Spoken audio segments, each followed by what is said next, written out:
This is Dario and I'm Tony, and we've had the unique opportunity to sit down and talk with Ngozi Okonjo-Iweala, the Director General of the WTO. We touched on topics related to Uzbekistan's accession process, the current state of Uzbekistan's economy, and the role of monopolistic giants within the industries here.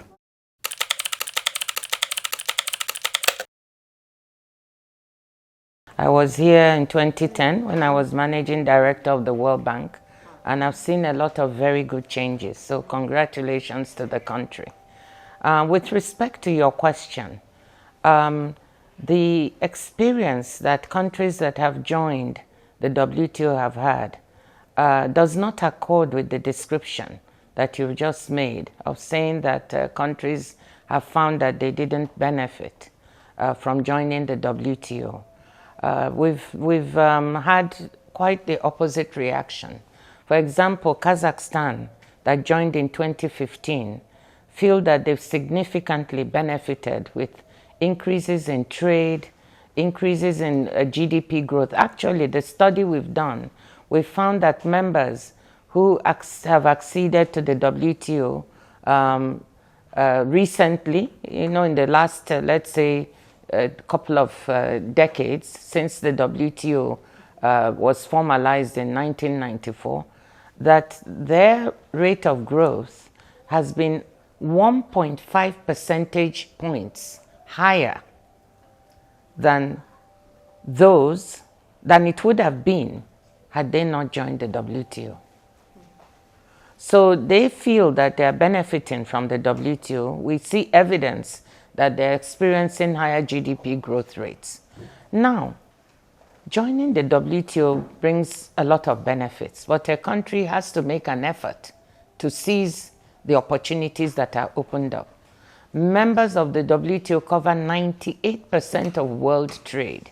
And by joining, it means you have access, your importers and exporters have access to other members on terms, on rates that are predictable, that are stable, that are fair. You have access to better quality goods, to more goods, a better variety, a better quality. For your exporters, they're able to access many more markets. But you've got to seize that opportunity. And often, when things happen in an economy, sometimes trade is blamed when it is not trade. Remember, you mentioned Kyrgyz Republic. Please remember that when they came out of the collapse of the Soviet Union, like many other countries, the economy suffered a lot of shocks. And trying to deal with these shocks, each country had to deal with it on its own terms. So around the same time, it joined the WTO. So you've got to separate out the effects of what was happening due to that dissolution of the previous economic regime from joining the WTO. I think if you look now at the progress of Kyrgyz Republic, you'll see that they've done so much better.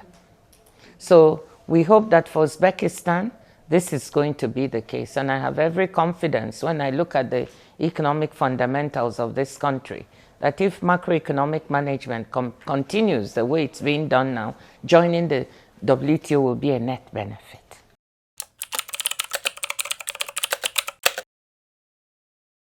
I would say that considerable progress has been made. And actually, I just had a meeting with His Excellency, the President of the Republic of Uzbekistan, and we discussed the progress that has been made. First, the President has put together an excellent team headed by Deputy Prime Minister Kodjaev with a top-flight negotiator, Minister Urunov, and we've got the assistant to the president, Madam Mezoyeva, who is also participating in the process. So you've really got a high-powered team. That makes a lot of difference. Since then, they have come for a working party. They've done several working party meetings, but the latest one was on May 24th in Geneva, where they tackled a number of issues that members were concerned about, and I think they really did a good job. Now, but the most important thing is that upon arrival here, we found that the president had pronounced a decree that really tackled many of the issues that WTO members were interested in. trying to open up and liberalize certain sectors, open up state-owned enterprises to competition, trying to do away with certain subsidies to make conformity with the Uzbek legislation, with WTO rules. These are all very, very important pieces of progress. So I would say that my assessment is that Uzbekistan is doing quite well. We still have a lot of work to do, and we have to work very hard in the next couple of years to try to meet the president's objective. But I'm confident we can do it.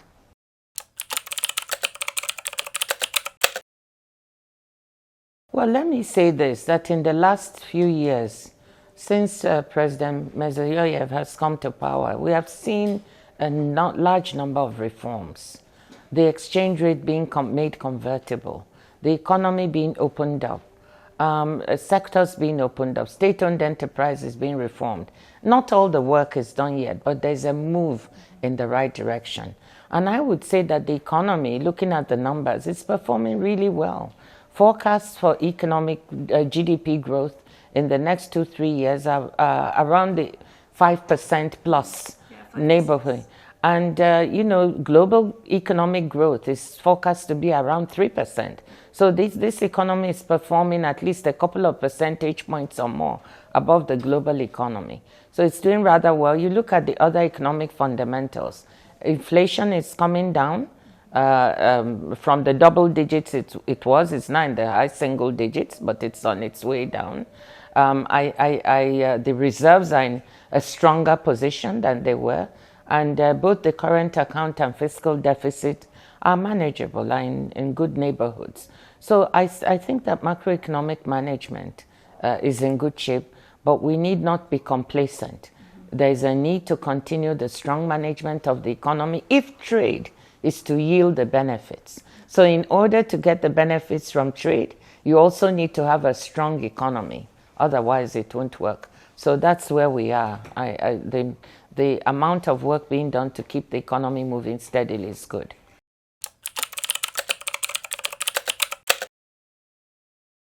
Well, the only way that nations benefit the most from their economy is when you have strong competition. The enterprises become more efficient. They yield more value both to their owners but also to the economy. So I don't think that Uzbek enterprises should be afraid of competition. Looking around, I actually think that they can compete and they should not be afraid. Of course, they have to compete. They have to be efficient. They have to have higher productivity perhaps than they had before, so they need to look at the way they operate. And they also need to take advantage of accessing new markets. Joining the WTO gives them market access, perhaps to areas and places they did not have before.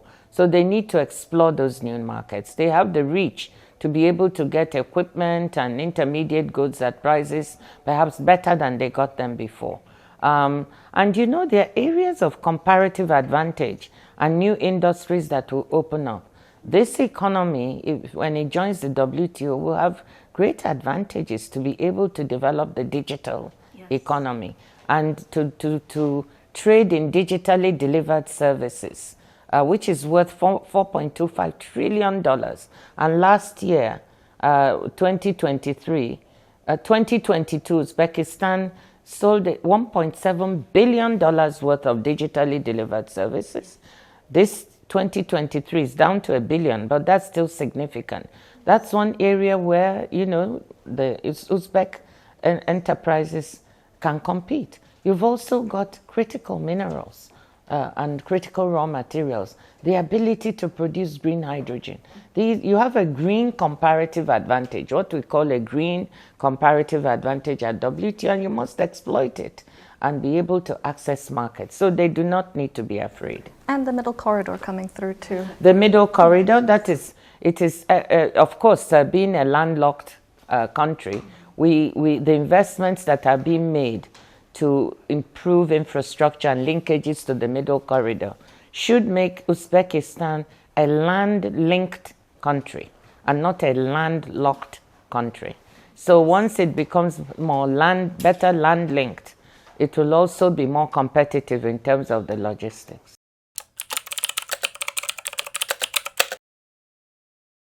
Well, I think it's better to listen to the expectations of the president. He has a game plan, he has objectives, and he would like to get this done by 2026. So we are going to work very hard with Uzbekistan, with the team, to support them to deliver, because we see a sincerity. We see a lot of hard work going on, and so we will support them. And there will be a need to also communicate to everyone within the country what the benefits are, because as you say, a lot of people are afraid of opening up, but there can be substantial benefits. That is why you have 164 members of the WTO. 2 more have just joined in February this year.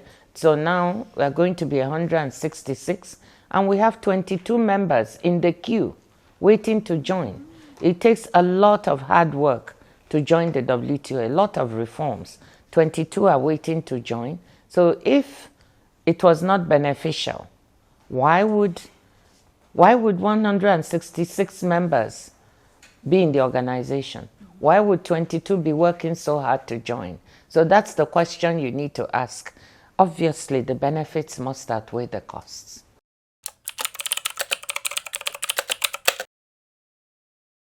Uzbekistan should manage the macroeconomic framework extremely well, just as it's doing now, number one. Number two, exploit its green comparative advantage to create new industries, new jobs, develop the value chain right here so you can create jobs for all the young people.